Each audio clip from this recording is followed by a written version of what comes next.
warga Jakarta, waktunya kita ngobrolin COVID-19.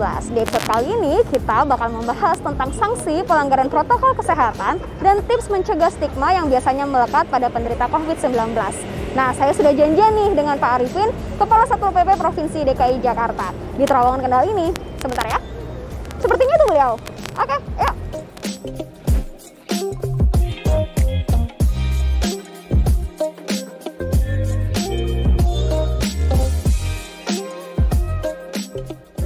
Pagi Pak Arifin.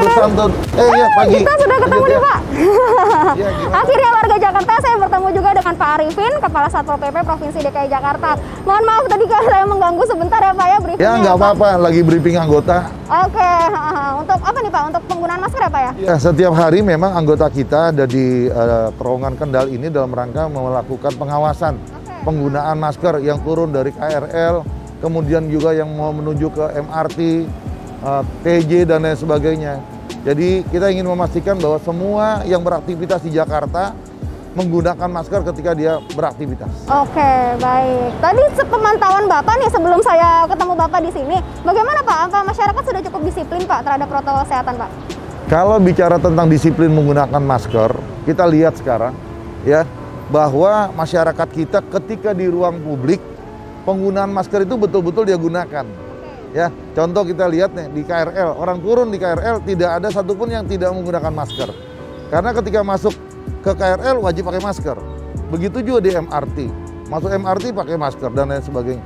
Nah, ketika mereka berjalan beraktivitas di luar, di ruang publik, mereka masih gunakan masker. Nah, sekarang yang kita awasi adalah penggunaan maskernya sudah benar atau belum. Artinya dia harus menutupi maskernya dari hidung sampai ke dagunya, hidung, mulut hingga dagu. Nah, kadang kalau kita lihat orang yang menggunakan masker diturunkan di bawah dagu, maka akan kita ingatkan. Ya, apalagi sampai kemudian di leher, kita akan tegur.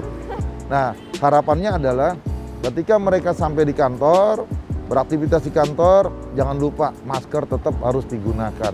Karena kita nggak tahu rekan kerja kita di kantor itu apakah sehat atau tidak. Jadi tetap masker itu harus kita gunakan. Oke.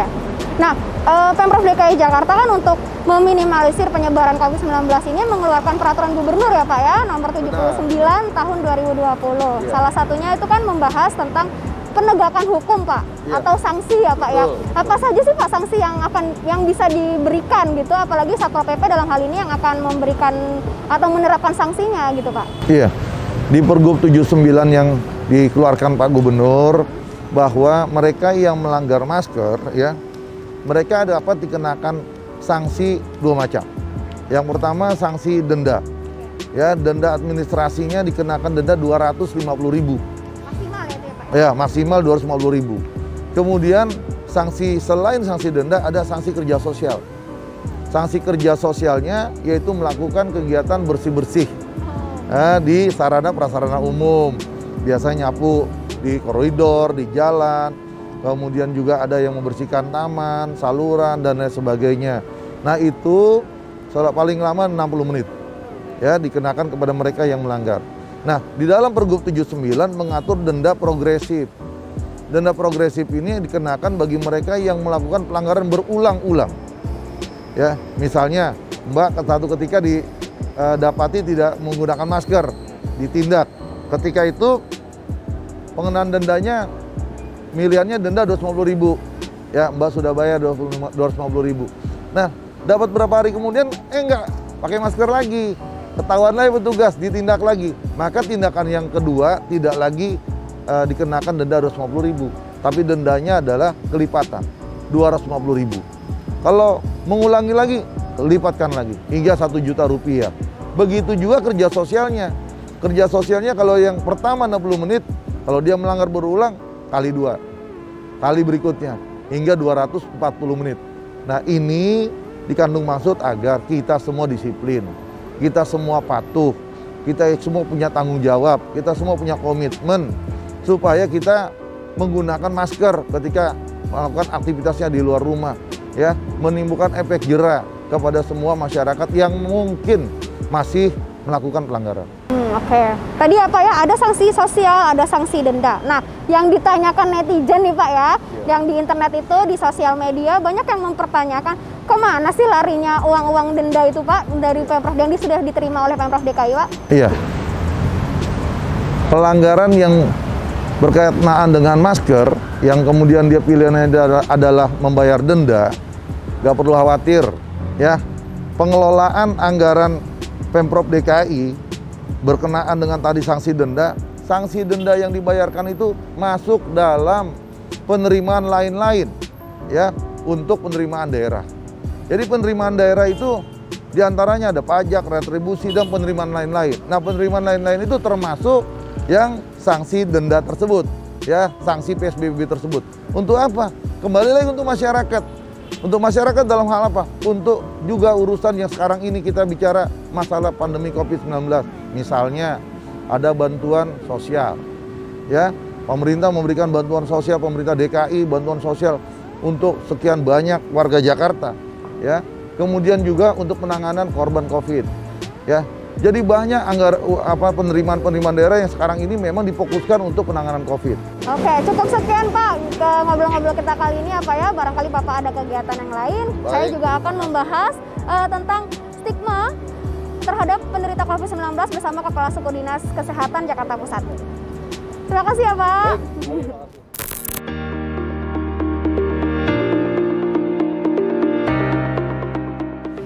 Baik warga Jakarta, saat ini saya sudah bersama dengan Dr. Erizon, yaitu Kepala Suku Dinas Kesehatan Jakarta Pusat. Kita akan membahas nih Pak, seperti kita tahu tingkat kasus positif COVID-19 di Jakarta ini belum melandai. Nah, kita harus tahu juga kan Pak ya, bagaimana cara kita bersikap, apalagi kepada penderita COVID-19. Belakangan kita juga memunculkan stigma gitu loh Pak, ada yang kita jadi anti gitu dengan orang-orang yang terkena COVID-19. Ini sebenarnya harusnya kita seperti apa sih Pak? Harusnya bersikap kepada mereka, apalagi kan berpengaruh ya Pak kepada imunitas mereka juga gitu Pak. Iya, baik, benar sekali Mbak ya, bahwa memang stigma pada penderita COVID atau pada penderita sakit apapun tidak boleh. Pertama, memang stigma, label, ataupun perilaku diskriminatif itu tidak baik secara kejiwaan pada penderita tersebut. Dampak negatif ini bisa menurunkan imunitas dia. Sementara kita tahu dalam penanganan COVID ini kita butuh sistem imun atau imunitas yang tinggi untuk mempercepat pemulihan atau mencegah kita tertular. Gitu. Dan apa yang bisa kita lakukan? Mungkin intinya sebagai masyarakat ataupun sebagai komunitas, apa yang harus kita lakukan dalam mewaspadai stigma ini. Pertama, kita paling nggak bisa sebagai pribadi ya berlaku empati. Ini suatu hal yang penting. Dengan mempunyai perilaku empati, kita bisa membantu mereka. Artinya jangan biarkan mereka sendiri. Mereka butuh pendampingan. Kita lakukan empati. Kita jangan memojokkan mereka. Misalnya kita tahu ada yang sakit COVID, jangan tambah kepanikan mereka, jangan tambah takut mereka. Support mereka. Pastikan bahwa mereka tidak sendiri. Tidak hanya kesehatan, semua lini bekerja. Media, pamong, dan lain akan membantu mereka untuk melewati fase ini untuk pemulihannya. Yang kedua, kita harus membekali ilmu kita. Artinya kita punya ilmu-ilmu tentang COVID itu sendiri. Ilmu yang baik tentu saja, dari sumber yang terpercaya. Supaya apa? Kita melakukan pendampingan pada mereka bahwa